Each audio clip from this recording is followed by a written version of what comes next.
اما یبلغن عندک الکبر احدہما او کلاہما، اگر ان میں سے کوئی ایک یا دونوں تمہارے پاس بڑھاپے کی عمر کو پہنچ ہی جائیں، اما یبلغن عندک تمہارے پاس پہنچ جائیں اگر ان میں سے احدہما ان میں سے کوئی ایک او کلاہما یا دونوں، تو اب دیکھیے احکام کیا ہیں بوڑھے والدین۔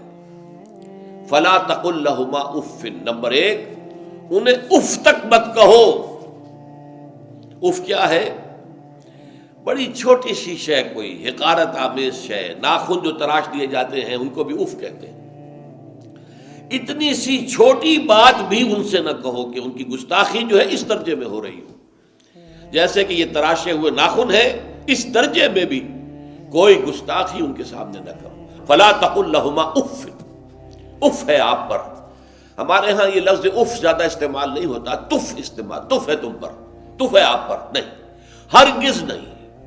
اف لکما وما تعبدون، حضرت ابراہیم علیہ السلام نے فرمایا تھا، سورہ انبیاء میں ہے موجود یہ اف لکما۔ سورہ احقاف میں جو سرکش اولاد ہوتی ہے ان کے بارے میں کہا گیا وہ اپنے والدین کو اف لکما، آپ پر تف ہو، نہیں، لیکن یہاں جو حکم ہے فلا تقل لہما اف، انہیں اف تک نہ کہو۔ نمبر دو ولا تنہرہما، کبھی انہیں جھڑکنا مت۔ اما السائل فلا تنہر، سورۃ الضحیٰ جو ہے اس کی جو آخری آیت ہے، تو کسی کو جھڑک دینا، کسی سائل کو جھڑکنا نہیں ہے، اگر نہیں کچھ دے سکتے تو آپ شرافت کے ساتھ اس سے معذرت کر لیں، بس اللہ اللہ خیر صلی اللہ بھی معاف کیجئے، بس جھڑکو مت۔ ولا تنہرہما، نمبر تین وقل لہما قولا کریما، ان کے ساتھ گفتگو کرو بڑے ادب کے ساتھ، ان کا احترام ملحوظ رکھتے ہوئے بات کرو، لیکن یہ ہے کہ اس کے اندر احترام ملحوظ ہونا چاہیے، ادب ملحوظ رہنا چاہیے، ایسا نہ ہو کہ ان کے دل کو ٹھیس لگے۔ یہی ہے وہ جو بچہ سا تھا ہماری گود میں کھیلتا تھا، اس کی نجاستیں ہم صاف کرتے تھے، اس کو دودھ ہم پلاتے تھے، اس کو چلنا ہم نے انگلی پکڑ پکڑ کر، آج کل تو خیر اور بہت سی چیزیں ایجاد ہو گئی ہیں، واکرز ہیں اور کیا کیا ہے، لیکن پہلے کیا ہوتا تھا، والدین ہی انگلی پکڑ کر چلایا کرتے تھے اور چلانا سکھاتے تھے۔ آج یہ سینہ تان کر بات کر رہا ہے ہم سے، آج یہ اس طریقے سے جو ہے گستاخانہ انداز اس نے ہمارے سامنے اختیار کیا ہے، وہ دل کو ٹھیس لگے گی۔ میں نے اس سے پہلے بھی ایک مرتبہ آپ کو بتایا تھا کہ صرف دو چیزیں ایسی ہیں جن کو محبت اور تعظیم کے انداز میں دیکھنا بھی عبادت ہے، محض دیکھنا اور کچھ نہیں کر رہا۔ ایک خانہ کعبہ، محبت بھرے انداز میں آپ بیٹھے ہوئے، صرف نہ آپ طواف کر رہے ہیں، طواف کریں گے تو اور ثواب ہوگا، آپ بیٹھے ہیں صرف اور دیکھ رہے ہیں، اور اس کے اندر احترام ہے، تعظیم ہے۔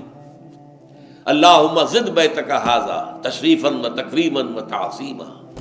آج کل جو لوگ، اب تو خیر ٹھیک ہے بات وہاں سے آگے نکل گئی ہے، مینا میں پہنچ گئے ہوں گے لوگ، کل تو حج ہو جائے گا انشاءاللہ، لیکن جو حاجی بھی یہ دعا مسنون ہے کہ جب بھی وہ مسجد حرام کے اندر داخل ہوتا ہے اور پہلی مرتبہ نگاہ پڑتی ہے خانہ کعبہ پر، تو فوراً اللہم رب ھذہ البیت زد بیتک ھذا تشریفا و تکریما و تعظیما، اے اللہ اپنے اس گھر کو، اس کی عزت، اس کی تکریم، اس کی تعظیم، اس کے اندر اور اضافہ کرتا چلا جائے۔ تو یہ انسان اگر صرف خانہ کعبہ کو بیٹھ کر دیکھتا رہے تب بھی عبادت ہے، ثواب ہے۔ اور اسی طرح بوڑھے والدین کو محبت بھری نگاہ سے دیکھنا، یہ بھی موجب ثواب ہے کہ دل جو ہے ان کو کہیں کوئی آئینہ قلب جو ہے ان کے احساسات کو ٹھیس نہ پہنچے، اس کا لحاظ رکھنا۔ اما یبلغن عندک الکبر احدہما او کلاہما فلا تقل لہما اف ولا تنہرہما وقل لہما قولا کریما واخفض لہما جناح الذل من الرحمہ، اور ان دونوں کے سامنے اپنے کندھوں کو شفقت کے ساتھ، ادب کے ساتھ جھکا کر رکھو۔ یہ جو ابھی میں نے چند الفاظ کہے تھے کہ سینہ تان کر بات کرنا، یہ ایک انداز ہوتا ہے بات کرنے کا۔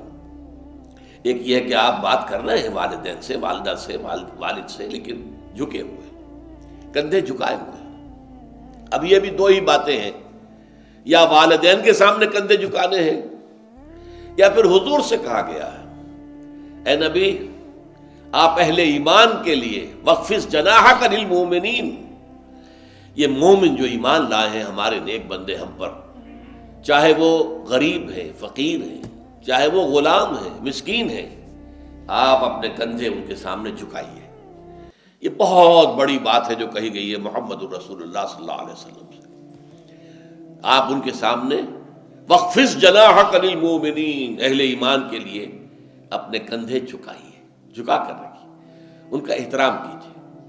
حالانکہ اصل احترام تو حضور کا ہے، وہ تو جب ہم پڑھیں گے سورہ حجرات تو جا کے معلوم ہوگا کہ کس درجے احترام ملحوظ رہنا چاہیے حضور کا صلی اللہ علیہ وسلم۔ لیکن یہاں نوٹ کیجئے وَخْفِضْ لَهُمَا جَنَاحَ الذُّلِّ مِنَ الرَّحْمَةِ، اور اس سب کے بعد بھی وَقُلْ رَبِّ ارْحَمْهُمَا كَمَا رَبَّيَانِي صَغِيرًا، اور یہ دعا کرتے رہا کرو اے رب ہمارے ان دونوں پر، میرے والدین پر رحمت فرما، رحم کر، جیسے کہ انہوں نے مجھے پالا پوسا جبکہ میں چھوٹا سا تھا۔ اب دیکھیے یہاں لفظ کیا آیا، ربیانی، رب، اللہ تعالیٰ رب ہے حقیقی، وہ ہے اصل میں پالن ہار، ساری چیزیں اس کی پیدا کردہ ہے۔ ماں باپ کے دل میں بھی محبت اور شفقت تو اسی نے ڈالی ہے، ماں کی چھاتیوں میں دودھ تو اسی نے بنایا، پیدا کیا ہے، تو اصل رب تو وہ ہے۔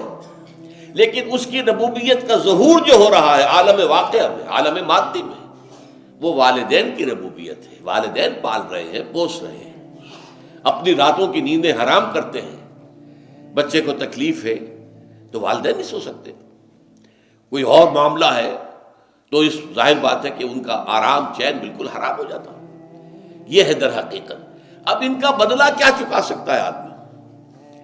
میں نے بار عرض کیا ہے کہ شکر جو ہے وہ شکر کا تقاضا یہ ہے کہ انسان حق ادا کرنے کی کوشش کرے۔ ہل جزاء الاحسان الا الاحسان، کسی نے آپ کے ساتھ بھلائی کی ہے تو آپ کو بھی اس کے ساتھ بھلائی کرنی چاہیے۔ لیکن والدین نے جو بھلائی تمہارے ساتھ کی ہے تم اس کا بدلہ کیا دے سکتے ہو؟ اگر تم نے ان کے بڑھاپے میں خبر گیری کر بھی لی تب بھی وہ بدلہ نہیں ہو سکتا کہ جو انہوں نے تمہارے وجود میں آنے اور تمہارے لیے جو مشقتیں جھیلی ہیں، جو اثار کیا ہے، جو قربانیاں دی ہیں تمہیں پالنے پوسنے کے لیے، اس کا بدلہ نہیں ہو سکتا۔ اس کا بدلہ ایک ہی ہے، اور وہ کیا ہے؟ اللہ سے دعا کیا کرو وَقُلْ رَبِّ ارْحَمْهُمَا كَمَا رَبَّيَانِي صَغِيرًا، پروردگار ان دونوں پر رحم فرما، رحمت نازل فرما، ان کی مغفرت فرما، ان کے درجات بلند کر، ان کی غلطیوں سے درگزر فرما، ان کے گناہوں کو بخش دے، ان کی غلطیوں سے چشم پوشی اختیار فرما پروردگار۔ اور یہ در حقیقت میں تجھ سے درخواست کیوں کر رہا ہوں کہ مجھ پر ان کے احسان کا بہت بڑا بوجھ ہے، ان کے احسانات کا بدلہ میں نہیں چکا سکتا۔ وَقُلْ رَبِّ ارْحَمْهُمَا كَمَا رَبَّيَانِي صَغِيرًا، اور کہا کرو اے رب ہمارے، اے رب میرے ان والدین کے اوپر، بوڑھے والدین پر رحم فرما۔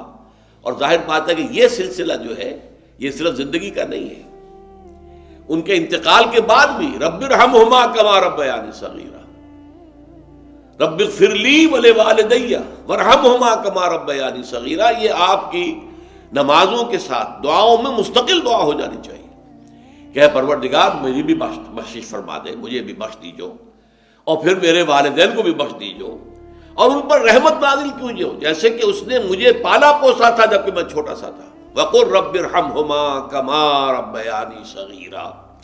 ابھی اس مضمون کا ایک اہم حصہ باقی ہے، اور وہ کیا ہے کہ والدین میں سے والدہ کا مقام جو ہے وہ 3 گنا زیادہ ہے۔ اس پر انشاءاللہ تعالی اب اگلی نشست میں گفتگو ہوگی۔ اقول قولی ھذا واستغفر اللہ لی ولکم ولسائر المسلمین والمسلمات۔